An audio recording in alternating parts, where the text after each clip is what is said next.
Welcome to the Locked Room. Stories from the golden age of mystery and crime detection fiction. I'm Martell, reading The Purloined Letter by Edgar Allan Poe. At Paris, just after dark one gusty evening in the autumn of 18, I was enjoying the twofold luxury of meditation and meerschaum in company with my friend C. Auguste Dupin in his little black library or book closet au 3e, number 33 Rue Dunot, Faubourg Saint-Germain. For 1 hour at least we had maintained a profound silence, while each to any casual observer might have seemed intently and exclusively occupied with the curling eddies of smoke that oppressed the atmosphere of the chamber. For myself, however, I was mentally discussing certain topics which had formed matter for conversation between us at an earlier period of the evening. I mean, the affair of the Rue Morgue and the mystery attending the murder of Marie Roget. I looked upon it, therefore, as something of a coincidence when the door of our apartment was thrown open and admitted our old acquaintance, Monsieur G., the prefect of the Parisian police. We gave him a hearty welcome, for there was nearly half as much of the entertaining as of the contemptible about the man, and we had not seen him for several years. We had been sitting in the dark, and Dupin now arose for the purpose of lighting a lamp, but sat down again without doing so upon G.'s saying that he had called to consult us, or rather ask the opinion of my friend, about some official business which had occasioned a great deal of trouble. "If it is any point requiring reflection," observed Dupin as he forbore to enkindle the wick, "we shall examine it to better purpose in the dark." "That is another of your odd notions," said the prefect, who had the fashion of calling everything odd that was beyond his comprehension, and thus lived amid an absolute legion of oddities. "Very true," said Dupin as he supplied his visitor with a pipe and rolled toward him a comfortable chair. "And what is the difficulty now?" I asked. "Nothing more in the assassination way, I hope." "Oh, no, nothing of that nature. The fact is, the business is very simple indeed, and I make no doubt that we can manage it sufficiently well ourselves. But then I thought Dupin would like to hear the details of it, because it is so excessively odd." "Simple and odd," said Dupin. "Why, yes, and not exactly that either. The fact is, we have all been a good deal puzzled, because the affair is so simple, and yet baffles us altogether." "Perhaps it is the very simplicity of the thing which puts you at fault," said my friend. "What nonsense you do talk," replied the prefect, laughing heartily. "Perhaps the mystery is a little too plain," said Dupin. "Ah, good heavens, who ever heard of such an idea? A little too self-evident? Ha, ha, ha, ha, ha! Oh, Dupin, you will be the death of me yet." "And what, after all, is the matter on hand?" I asked. "Why, I will tell you," replied the prefect, as he gave a long and steady and contemplative puff and settled himself in his chair. "I will tell you in a few words, but before I begin, let me caution you that this is an affair demanding the greatest secrecy, and that I should most probably lose the position I now hold were it known that I confided it to anyone." "Proceed," said I. "Or not," said Dupin. "Well, then, I have received personal information from a very high quarter that a certain document of the last importance has been purloined from the royal apartments. The individual who purloined it is known. This is beyond a doubt. He was seen to take it.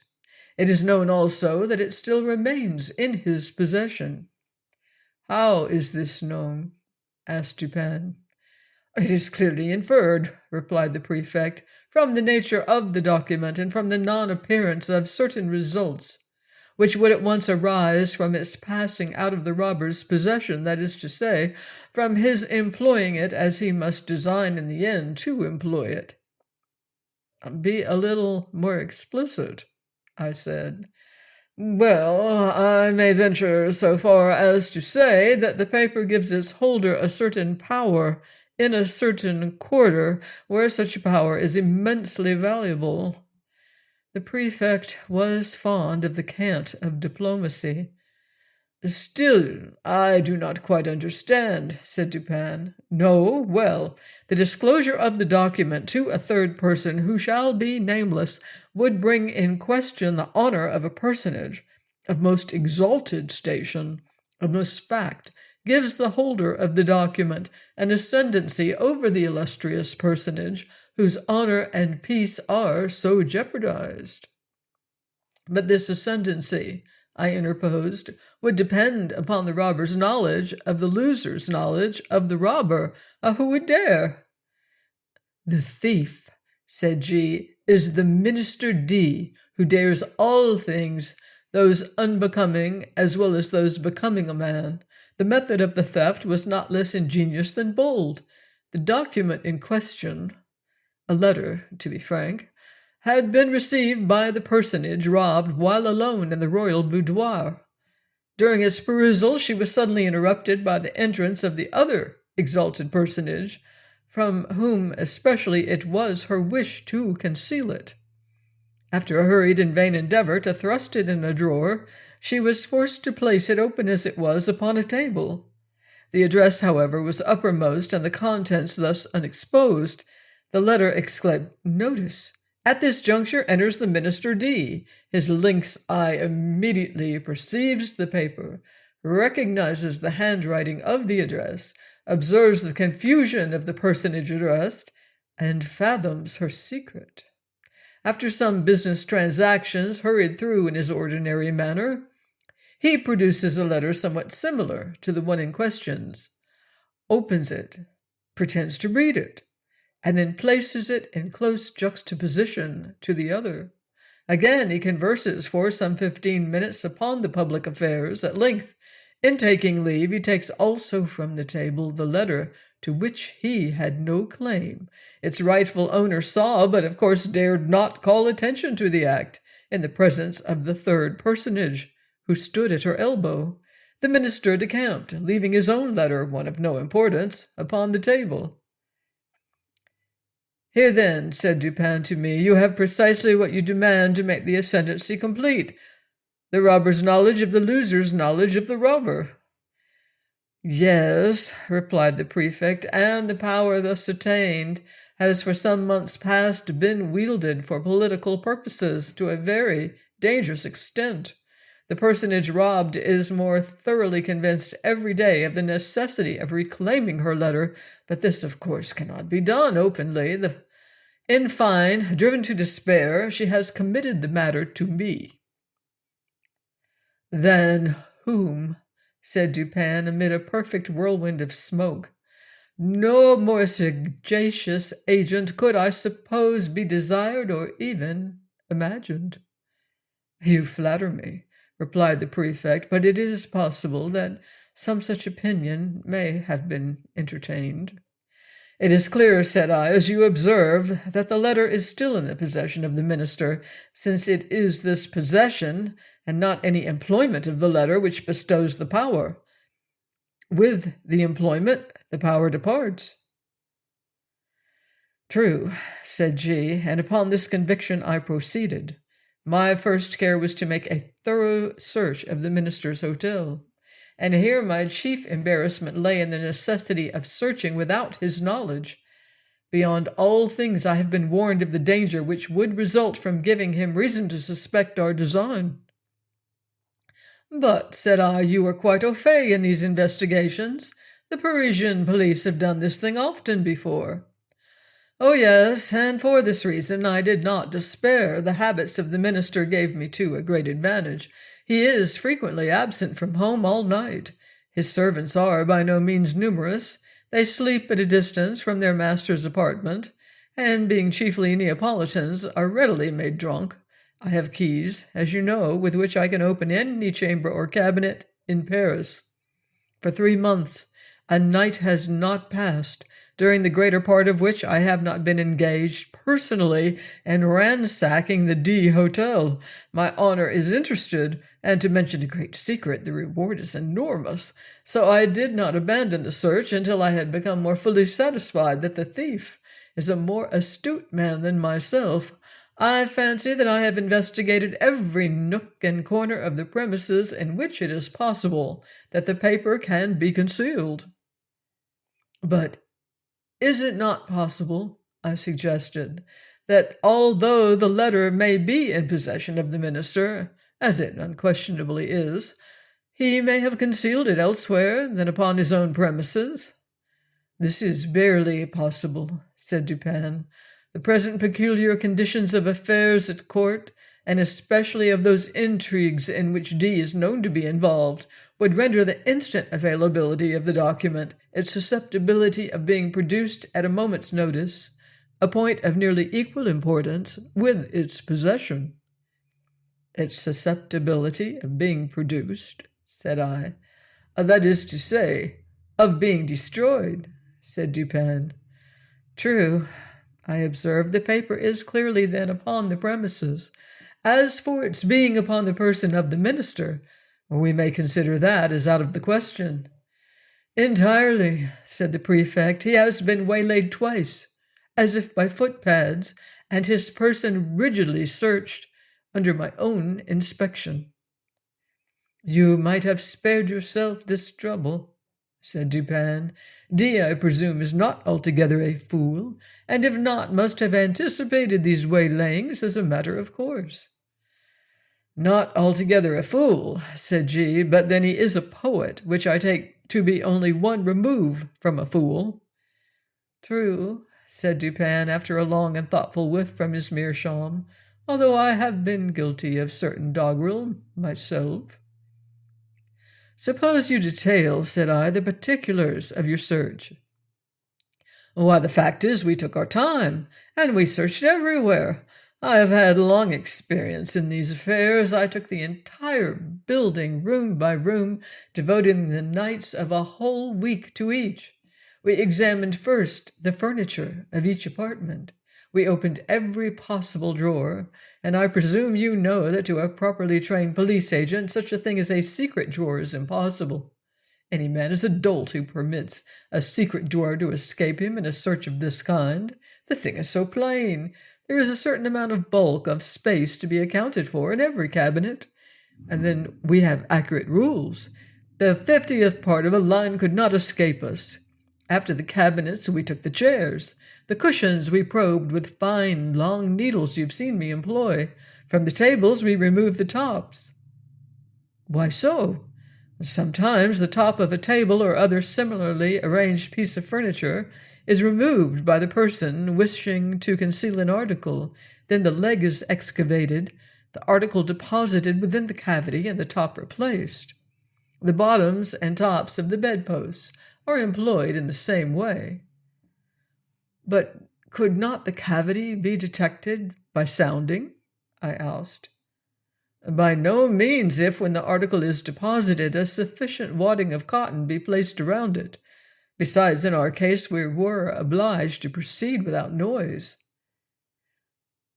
But you could not have taken to pieces all articles of furniture in which it would have been possible to make a deposit in the manner you mention. A letter may be compressed into a thin spiral roll, not differing much in shape or bulk from a large knitting needle, and in this form it might be inserted into the rung of a chair, for example.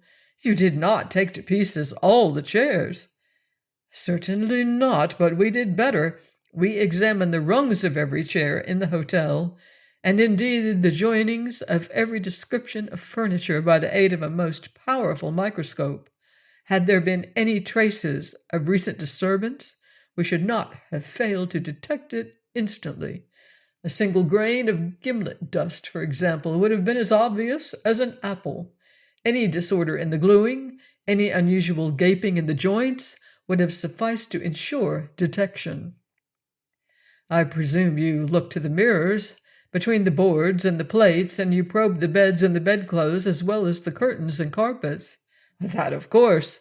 And when we had absolutely completed every particle of the furniture in this way, then we examined the house itself. We divided its entire surface into compartments which we numbered so that none might be missed. Then we scrutinized each individual square inch throughout the premises, including the two houses immediately adjoining, with the microscope as before. "The two houses adjoining!" I exclaimed. "Oh, you must have had a great deal of trouble." We had, but the reward offered is prodigious. You included the grounds about the houses? All the grounds are paved with brick. They gave us comparatively little trouble. We examined the moss between the bricks and found it undisturbed.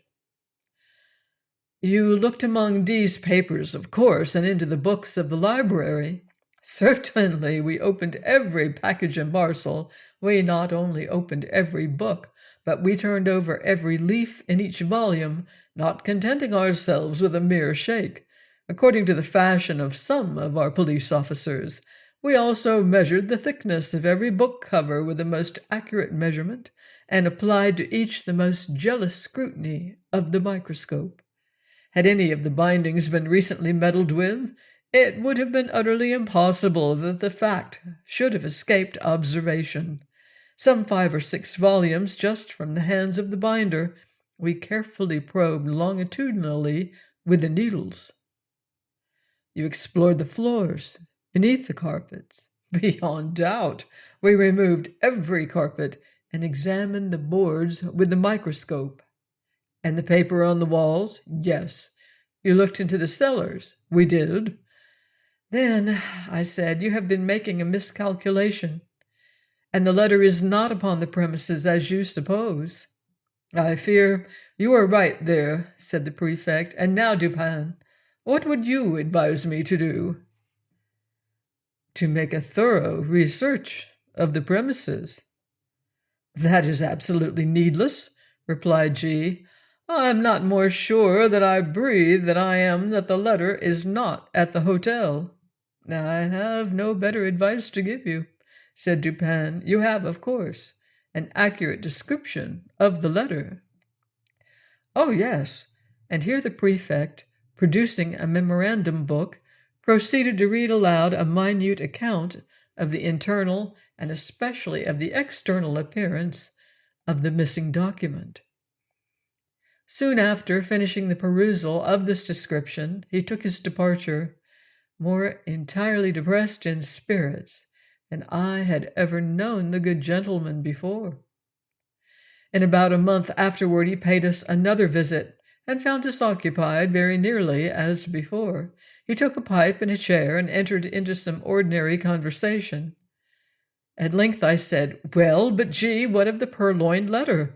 I presume you have at last made up your mind that there is no such thing as overreaching the minister.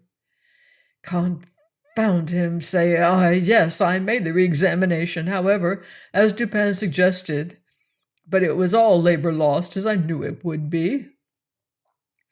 How much was the reward offered, did you say? Asked Dupin. Why, a very great deal, a very liberal reward. I don't like to say how much precisely, but one thing I will say, that I wouldn't mind giving my individual check for 50,000 francs to anyone who could obtain me that letter. The fact is, it is becoming of more and more importance every day, and the reward has been lately doubled. If it were trebled, however, I could do no more than I have done. Why, yes, said Dupin drawlingly, between the whiffs of his meerschaum, I really think, G., you have not exerted yourself to the utmost in this matter. You might do a little more, I think, eh? How? In what way? Why, puff, puff, you might, puff, puff, employ counsel in the matter, eh? Puff, puff, puff. Do you remember the story they tell of Abernathy? No, hang Abernathy. To be sure, hang him and welcome, but Once upon a time, a certain rich miser conceived the design of sponging upon this Abernathy for a medical opinion. Getting up for this purpose in ordinary conversation in private company, he insinuated his case to the physician as that of an imaginary individual. "We will suppose," said the miser, "that his symptoms are such and such. Now, doctor, what would you have directed him to take?" "Take," said Abernathy, "why, take advice, to be sure." "But," said the prefect, a little discomposed, "I am perfectly willing to take advice and to pay for it. I really would give 50,000 francs to anyone who would aid me in the matter." "In that case," replied Dupin, opening a drawer and producing a checkbook, "you may as well fill me up a check for the amount mentioned. When you have signed it, I will hand you the letter." I was astounded.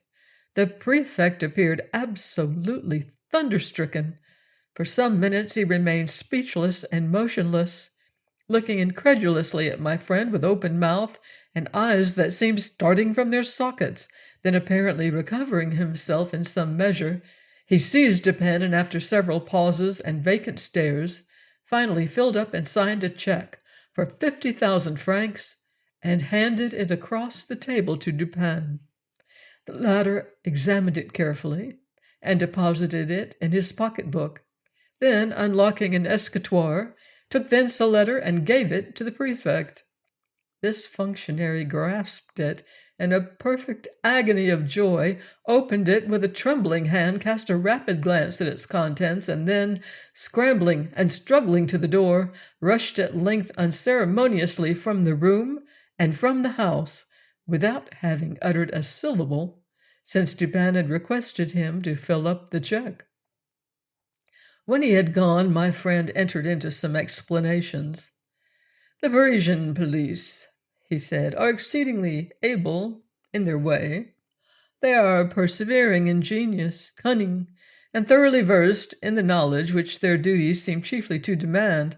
Thus, when G detailed to us his mode of searching the premises of the Hotel D, I felt entire confidence in his having made a satisfactory investigation, so far as his labors extended." "So far as his labors extended?" said I. "Yes," said Dupin. "The measures adopted were not only the best of their kind, but carried out to absolute perfection. Had the letter been deposited within range of their search, those fellows would, beyond a question, have found it." I merely laughed, but he seemed quite serious in all that he said. "The measures, then," he continued, "were good in their kind and well executed. Their defect lay in their being inapplicable to the case and to the man. A certain set of highly ingenious resources are, with the prefect, a sort of Procrustean bed which he forcibly adapts his designs. But he perpetually errs by being too deep or too shallow for the matter in hand, and many a schoolboy is a better reasoner than he. I knew one about 8 years of age whose success at guessing in the game of even and odd attracted universal admiration. This game is simple and is played with marbles. One player holds in his hand a number of these toys and demands of another whether that number is even or odd. If the guess is right, the guesser wins one. If wrong, he loses one. The boy to whom I allude won all the marbles of the school. Of course, he had some principle of guessing, and this lay in mere observation and had measurement of the astuteness of his opponents. For example, an arrant simpleton is his opponent. Holding up his closed hand, asks, "Are they even or odd?" Our schoolboy replies, "Odd," and loses. But upon the second trial he wins, for he then says to himself, "The simpleton had them even upon the first trial, and his amount of cunning is just sufficient to make him have them odd at the second. I will therefore guess odd." He guesses odd and wins. Now, with the simpleton a degree above the first, he would have reasoned thus: "This fellow finds that in the first instance I guessed odd, and in the second he will propose to himself, upon the first impulse, a simple variation from even to odd, as did the first simpleton. But then a second thought will suggest that this is too simple a variation, and finally he will decide upon putting it even as before. I will therefore guess even. He guesses even and wins. Now this mode of reasoning in the schoolboy, whom his fellows termed lucky, what in its last analysis is it? It is merely, I said, an identification of the reasoner's intellect with that of his opponent. It is, said Dupin, and upon inquiring of the boy by what means he effected the thorough identification in which his success consisted, I received answer as follows. When I wish to find out how wise or how stupid or how good or how wicked is anyone, or what are his thoughts at the moment, I fashion the expression of my face as accurately as possible in accordance with the expression of his, and then wait to see what thoughts or sentiments arise in my mind or heart, as if to match or correspond with the expression. This response of the schoolboy lies at the bottom of all the spurious profundity which has been attributed to Rochefoucauld, to La Bruyère, to Machiavelli, and to Campanella. And the identification, I said, of the reasoner's intellect with that of his opponent depends, if I understand you aright, upon the accuracy with which the opponent's intellect is admeasured. For its practical value it depends upon this, replied Dupin, and the prefect and his cohort fail so frequently, first by default of this identification, and secondly by ill admeasurement, or rather through non-admeasurement of the intellect with which they are engaged. They consider only their own ideas of ingenuity, and in searching for anything hidden, advert only to the modes in which they would have hidden it. They are right in this much, that their own ingenuity is a faithful representative of that of the mass. But when the cunning of the individual felon is diverse in character from their own, the felon foils them, of course. This always happens when it is above their own, and very usually when it is below. They have no variation of principle in their investigations. At best, when urged by some unusual emergency, by some extraordinary reward, they extend or exaggerate their old modes of practice without touching their principles. What, for example, in this case of D, has been done to vary the principle of action? What is all this boring and probing and sounding and scrutinizing with a microscope and dividing the surface of the building into registered square inches? What is it all but an exaggeration of the application of the one principle or set of principles of search, which are based upon the one set of notions regarding human ingenuity, to which the prefect in the long routine of his duty has been accustomed? Do you not see? He has taken it for granted that all men proceed to conceal a letter, not exactly in a gimlet hole bored in a chair leg, but at least in some out-of-the-way hole or corner, suggested by the same tenor of thought which would urge a man to secrete a letter in a gimlet hole bored in a chair leg.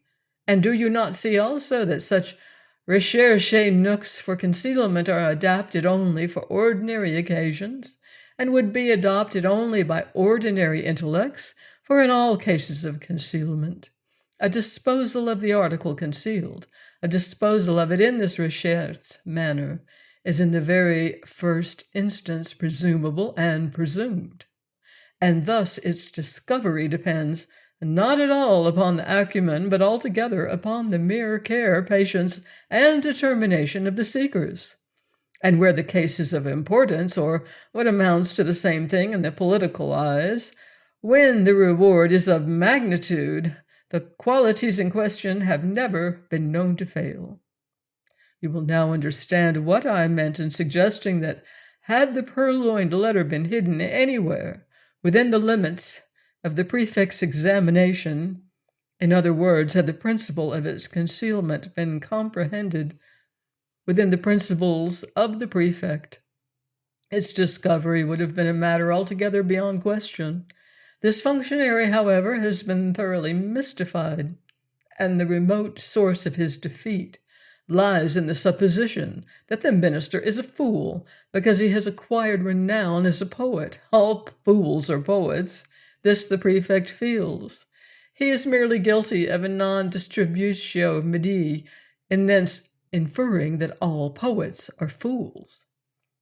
But Is this really the poet? I asked. There are two brothers, I know, and both have attained reputation in letters. The minister, I believe, has written learnedly on the differential calculus. He is a mathematician and no poet. You are mistaken. I know him well. He is both. As poet and mathematician, he would reason well. As mere mathematician, he could not have reasoned at all, and thus would have been at the mercy of the prefect. You surprise me, I said, by these opinions, which have been contradicted by the voice of the world. You do not mean to set at naught the well-digested idea of centuries. The mathematical reason has long been regarded as the raison par excellence. Il y a Périer, replied Dupin, quoting from Chamfort, que toute idée publique, toute convention reçue est une sottise, car elle est convenue au plus grand nombre. The mathematicians, I grant you, have done their best to promulgate the popular error to which you allude, which is none the less an error for its promulgation as a truth. With an art worthy a better cause, for example, they have insinuated the term analysis into application to algebra. The French are the originators of this particular deception, but if a term is of any importance, if words derive any value from applicability, then analysis conveys algebra about as much. In Latin, ambitus implies ambition, religio, religion, or homines honestae, a set of honorable men. You have a quarrel on hand, I see, said I, with some of the algebraists of Paris. But proceed. I dispute the availability, and thus the value of that reason which is cultivated in any especial form other than the abstractly logical. I dispute, in particular, the reason educed by mathematical study. The mathematics are the science of form and quantity. Mathematical reasoning is merely logic, applied to observation upon form and quantity. The great error lies in supposing that even the truths of what is called pure algebra are abstract or general truths. And this error is so egregious that I am confounded at the universality with which it has been received. Mathematical axioms are not axioms of general truth. What is true of relation of form and quantity is often grossly false in regards to morals, for example. In this latter science, it is very usually untrue that the aggregated parts are equal to the whole. In chemistry also the axiom fails. In the consideration of motive it fails for two motives. Each of a given value have not necessarily a value when united equal to the sum of their values apart. There are numerous other mathematical truths which are only truths within the limits of relation, but the mathematician argues from his finite truths through habit, as if they were of an absolutely general applicability, as the world indeed imagines them to be. Bryant, in his very learned mythology, mentions an analogous source of error when he says that although the pagan fables are not believed, yet we forget ourselves continually and make inferences from them as existing realities. With the algebraists, however, who are pagans themselves, the pagan fables are believed, and the inferences are made not so much through lapse of memory as through an unaccountable addling of the brains. In short, I never yet encountered the mere mathematician who could be trusted out of equal roots, or one who did not clandestinely hold it as a point of his faith that x2 plus px was absolutely and unconditionally equal to q. Say to one of these gentlemen, by way of experiment if you please, that you believe occasions may occur where x2 plus px is not altogether equal to q, and having made him understand what you mean, get out of his reach as speedily as convenient, for beyond doubt he will endeavor to knock you down. I mean to say, continued Dupin, while I merely laughed at his last observations, that if the minister had been no more than a mathematician, the prefect would have been under no necessity of giving me this check. I knew him, however, as both mathematician and poet. and my measures were adapted to his capacity with reference to the circumstances by which he was surrounded. I knew him as a courtier, too, and as a bold intriguant. Such a man, I considered, could not fail to be aware of the ordinary policial modes of action. He could not have failed to anticipate, and events have proved that he did not fail to anticipate, the waylayings to which he was subjected. He must have foreseen, I reflected, the secret investigations of his premises, his frequent absences from home at night, which were hailed by the prefect as certain aids to his success, I regarded only as ruses to afford opportunity for thorough search to the police, and thus the sooner to impress them with the conviction, to which G, in fact, finally did arrive, the conviction that the letter was not upon the premises. I felt also that the whole train of thought, which I was at some pains in detailing to you just now, concerning the invariable principle of policial action in searches for articles concealed, I felt this whole train of thought would necessarily pass through the mind of the minister.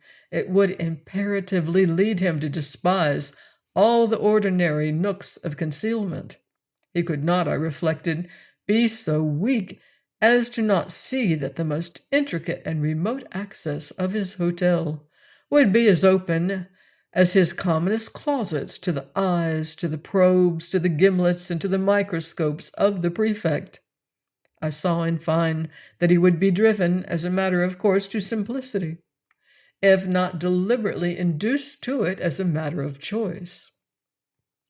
You will remember, perhaps, how desperately the prefect laughed when I suggested upon our first interview that it was just possible this mystery troubled him so much on account of its being so very self-evident. "Yes," said I remember his merriment well.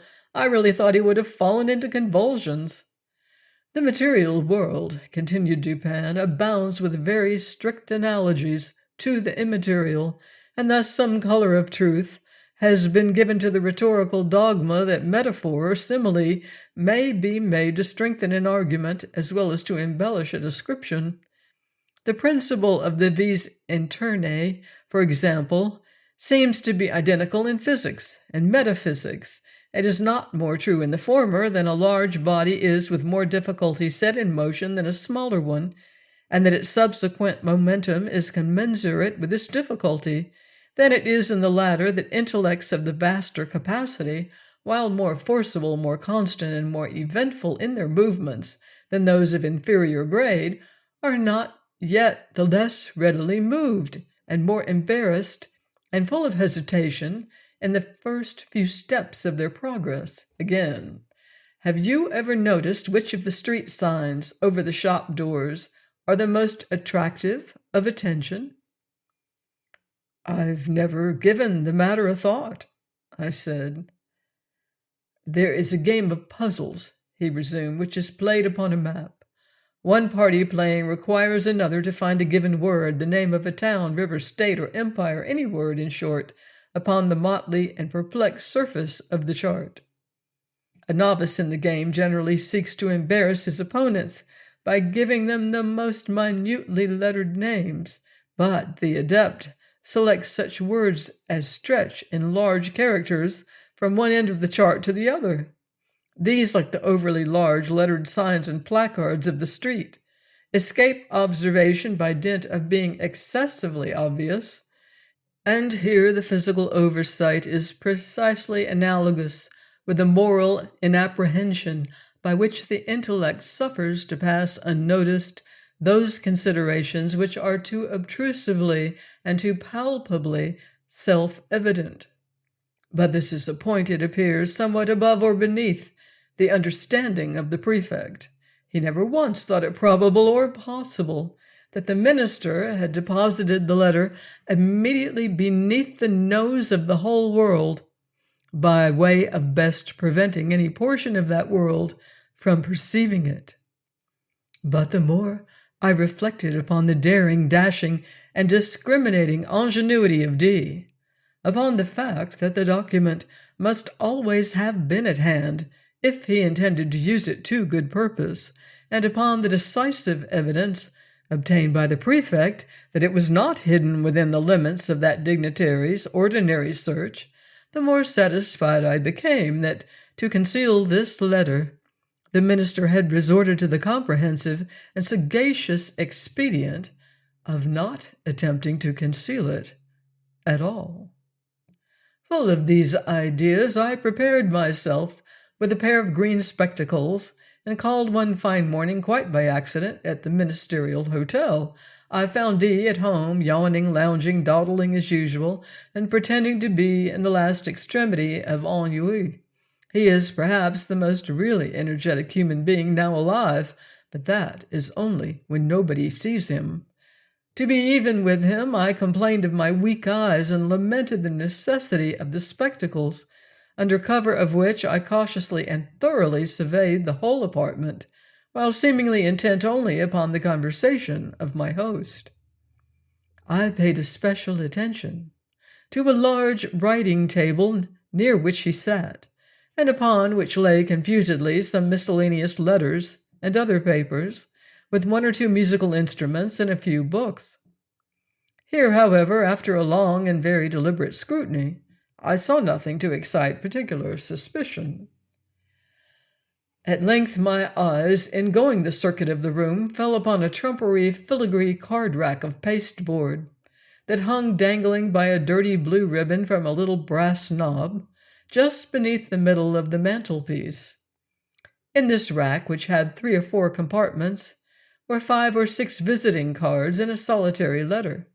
This last was much soiled and crumpled.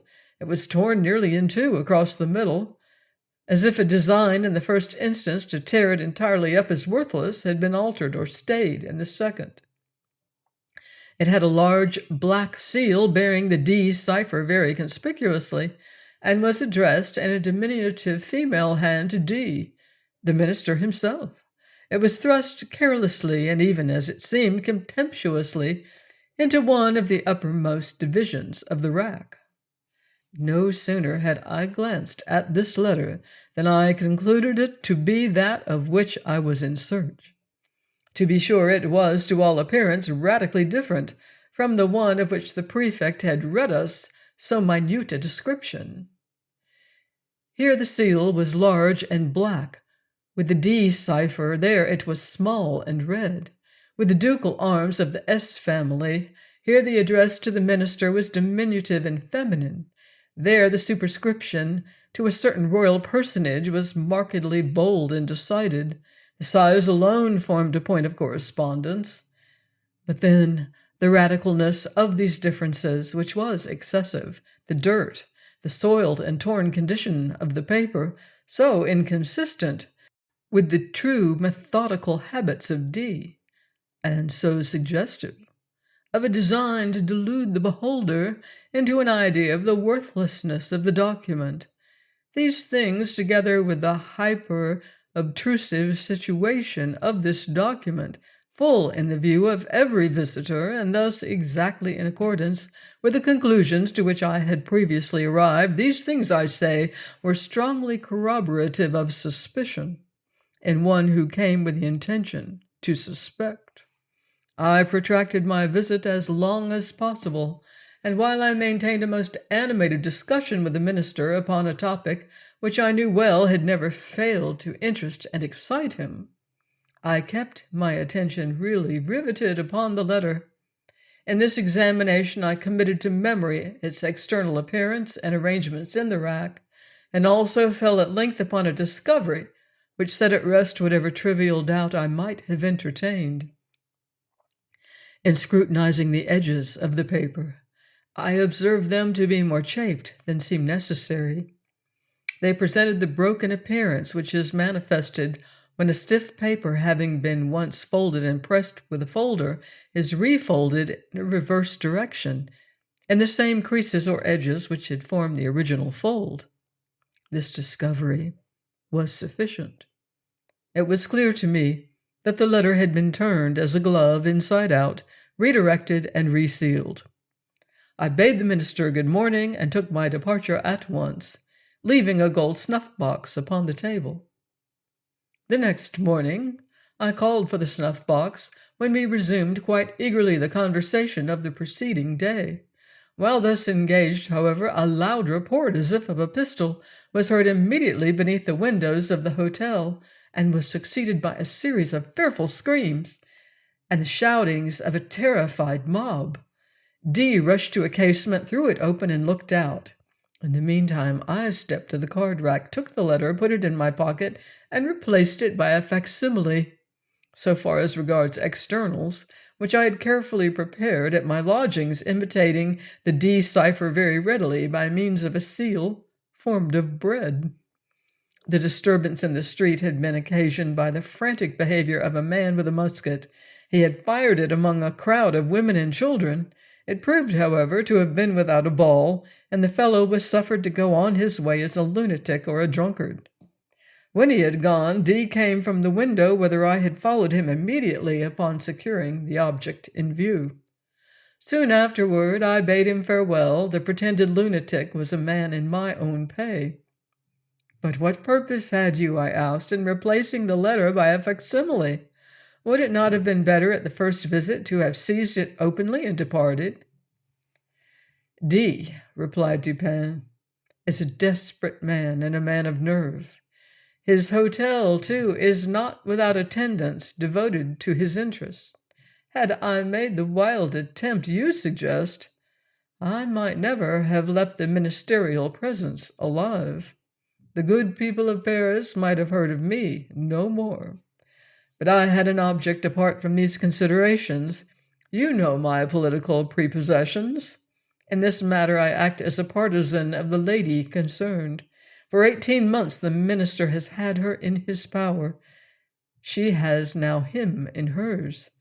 Since, being unaware that the letter is not in his possession, he will proceed with his exactions as if it were.